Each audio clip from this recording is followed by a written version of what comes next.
मुजफ्फरपुर की धरती से आते हैं और प्रशांत किशोर जी के साथ हम पिछले 2017 से जुड़े हुए हैं। तो उनकी जो बातें हैं वो साफ स्पष्ट और केवल बिहार के विकास के लिए है और उन्होंने बिहार में शिक्षा ग्रहण करके और विश्व स्तर पर काम करके और आज बिहार के लिए इतनी बड़ी संस्थान को छोड़कर और बिहार में सामाजिक सरोकार को जोड़ते हुए विकास की नींव को रख रहे हैं। तो हम लोगों का दायित्व बनता है, फर्ज बनता है हम जैसे युवाओं को कि राजनीतिक गंदगी को खत्म करने के लिए उस दलदल में घुसकर राजनीति को साफ किया जाए, क्योंकि सारी चीजें राजनीति पर टिकी हुई। अगर राजनीति गंदी रहेगी तो बिहार का कभी विकास नहीं हो सकता है। बिहार हमेशा देश के पिछड़ा राज्यों में ही रहेगा। और प्रशांत किशोर का क्लियर कट स्टैंड है कि बिहार को देश के अग्रणी राज्यों में शुमार करना। तो हम लोगों का यह उद्देश्य है, नहीं तो हमारी आने वाली पीढ़ी, हमारी नस्लें हमको गाली देगी कि कोई एक अकेला निकला था, उसके साथ तुमने क्यों सहयोग नहीं किया। और आज 74 साल बाद आजादी का आज वही दंग, एक परिवार एक समाज का नेता ही राज कर रहा है। और हम लोग वोट तो देते हैं, पार्टियां बदल जाती है,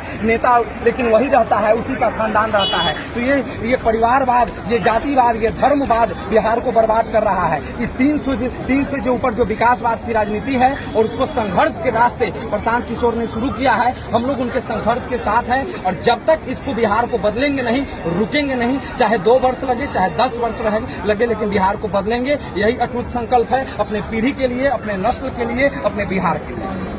जो आप उम्मीद कर रहे हैं वो जन स्वराज पद यात्रा अभियान में क्षमता दिखती है? बिल्कुल पूरा क्षमता। हम लोगों ने तो जो स्वप्न देखा था वो सपना आज पूरा हो रहा है और एक अकेला कारवां चला था, पीछे काफिला बन रहा है। तो काफिला हमारे साथ है और ये विचारधारा बच्चों तक पहुंच रही है, बुजुर्गों तक पहुंच रही, साहित्यकारों तक पहुंच रही है, पत्रकारों तक पहुंच रही है। तो वो दिन नहीं है कि ये बिहार की आवाज बनेगी, जन स्वराज गुड गवर्नेंस स्थापित करेगा। ये हम लोगों का भी उद्देश्य है। सारे पढ़े लिखे जो बिहार के बुद्धिजीवी लोग हैं इसको अपना अभियान मान रहे हैं, ये सबसे खुशी की बात है। और चंद लोग जरूर चाटुकार माफिया होंगे जो अपनी टिकट की राजनीति करते हैं और बिहार का भलाई से उनको मतलब नहीं है, सत्ता में आने की राजनीति करते हैं। लेकिन प्रशांत किशोर ने कहा है कि सही लोग, सामूहिक प्रयास को हम लोग को करके अब सही लोग को ढूंढना है, तब बिहार बदल सकता है। और ये साफ क्लियर कट है। हम लोग पढ़े लिखे हैं, MBA LLB है, हम लोग समझते हैं, कानून व्यवस्था से लेकर मैनेजमेंट को समझते हैं। जब तक हम पूरे लोग मिलकर दलदल को साफ नहीं करेंगे तब तक बिहार नहीं बदल सकता। तो इसलिए सही लोग को चुनने का यह प्रयास है और ये अभियान सफल होगा, ऐतिहासिक रूप से सफल होगा।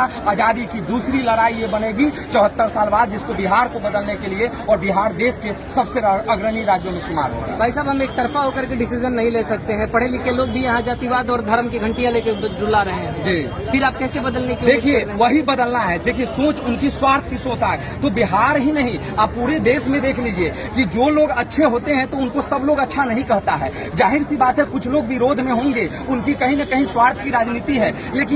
लेकिन 80% लोगों की ऐसी संख्या है, 20% बिहार पर राज कर रहे हैं, जो बिहार का भला चाहते, उम्मीद से वोट करते हैं हर 5 साल पर, लेकिन उम्मीद उनकी टूट जाती है क्योंकि दूसरा कोई ऑप्शन नहीं रहता है। बिहार में एक नया ऑप्शन बन रहा है, न NDA, न इंडिया, न जात, न धर्म और समाज और विकास और मुद्दों की राजनीति, युवाओं को सक्रिय राजनीति में भागीदारी कराना, यूथ इन पॉलिटिक्स। ये साफ क्लियर कट हर भाषण में प्रशांत किशोर ने अपने मंतव्य में, वक्तव्य में बोला है कि जब तक ले युवा सक्रिय, जब तक ले अच्छे लोग राजनीति में नहीं आएंगे तब तक बिहार अच्छा नहीं हो सकता। तो ये प्रयास है और निश्चित वही, इसीलिए तो हम लोग काम कर रहे हैं, लोगों से संवाद कर रहे हैं, घर घर जा रहे हैं, पद यात्रा में सहयोग कर रहे हैं। जिनको जहां समय मिल रहा है कार्यस्थल पर, अपने घर में, अपने परिवार में, अपने पंचायत में, अपने जिला में लोगों को जोड़ रहे हैं और वो सफल हो रहा है। मुजफ्फरपुर से आज हजारों की संख्या में हम लोगों के साथ यहाँ पे नौजवान, बुजुर्ग, साहित्यकार लोग आए हैं। ये साबित करता है कि मुजफ्फरपुर की यात्रा ऐतिहासिक होगी और मुजफ्फरपुर से इस अभियान को एक बहुत बड़ा बल मिलेगा।